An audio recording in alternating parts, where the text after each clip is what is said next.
Hello, welcome back to our channel. We're jumping right back into A God Among Men with episode 14, and this one is called Quick Sale. So let me ask you a question. How far would you go to secure your family's future? For our guy, Cameron, well, the answer is about to get very, very expensive. So let's get right into it. The clock is absolutely ticking for Cameron. He has this grand vision, right? A perfect paradise for his daughter, Emily. But that kind of dream, it comes with a massive price tag, and he is completely out of time to earn that kind of cash the normal way. And then, just as evening is setting in, the phone finally rings.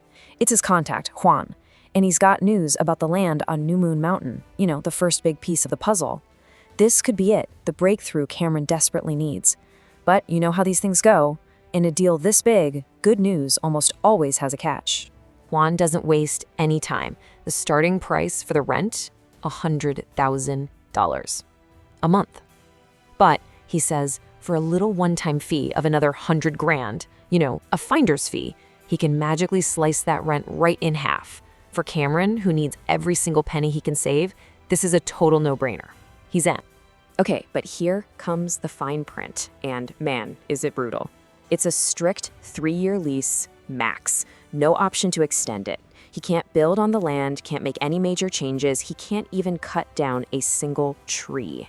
For any normal person, any real estate developer, this lease is basically garbage. But Cameron? Well, Cameron isn't exactly a normal developer, is he? The old Cameron, the immortal, all-powerful one, he would have just laughed at terms like these. He would have just reshaped the mountain with a thought. But that Cameron is gone. Now he's just a man, stuck with mortal rules and a piece of paper. He has to play their game. So he agrees. He'll take it. There's just one tiny little problem. When Juan says, "Great, let's sign the papers tomorrow," Cameron has to pump the brakes. Because the truth is, he doesn't have the money. He's got less than $100,000 in the bank. He just agreed to a deal he absolutely cannot afford. So now, the real gamble begins. And his plan is completely insane. He decides he's going to sell his massive estate. We're talking a property easily worth $10, maybe $11 million. But he's not listing it for 10. He's asking for $7 million. It's a fire sale price designed to start an absolute feeding frenzy among the city's richest buyers. So he whips up an ad online, and he's smart about it. He makes sure to include pictures of all the priceless furniture and art that he's throwing in with the deal. Every single photo is bait on a hook, designed to make this offer impossible to resist. He's not just selling a house, he's setting a trap. And then, he hits post.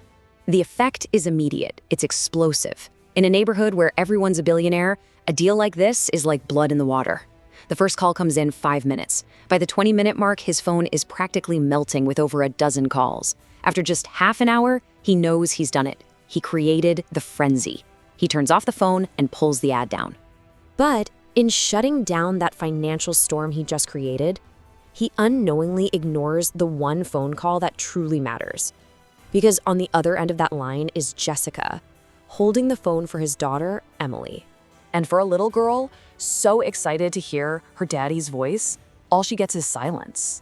To a kid, that doesn't feel like he's busy. It feels like he doesn't want to talk to her. And that's the real tragedy here, isn't it?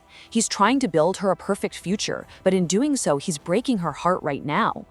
Jessica, seeing how upset she is, tries to smooth things over. She reminds Emily about her daddy's promise to build her a paradise. The craziest part? She has no idea how right she is. At that very second, Cameron is fighting what amounts to a financial war just to make that promise come true. Meanwhile, back at Cameron's estate, things are getting chaotic. It's been less than an hour, and the first wave of potential buyers is already there, walking through the house, their minds just reeling at the opportunity they're looking at. And of course, you get a guy like John Davos in the mix, an agency manager, a total pro. The gears in his head are spinning. He sees the $7 million price, but what he's really seeing is a quick flip for 10, maybe 12 million. That's $3 to $5 million of pure profit. This isn't a house, it's a winning lottery ticket. So within the hour, the mansion is just swarming with people. You've got more than 10 groups of buyers all staring at each other, sizing up the competition. That initial wow factor is gone. Now it's just cold, hard rivalry. You can feel it in the air. The hunt is definitely on. But Cameron shuts down any talk of a bidding war. He lays down the law, and it is simple and savage. The price is $7 million. It's not negotiable. The house goes to the very first person who gets the full amount into a waiting escrow account. That's it. It's a race. So it's not a sale anymore, it's a sprint. All you can see are people on their phones, frantically calling their banks, trying to figure out how to wire $7 million, like right now.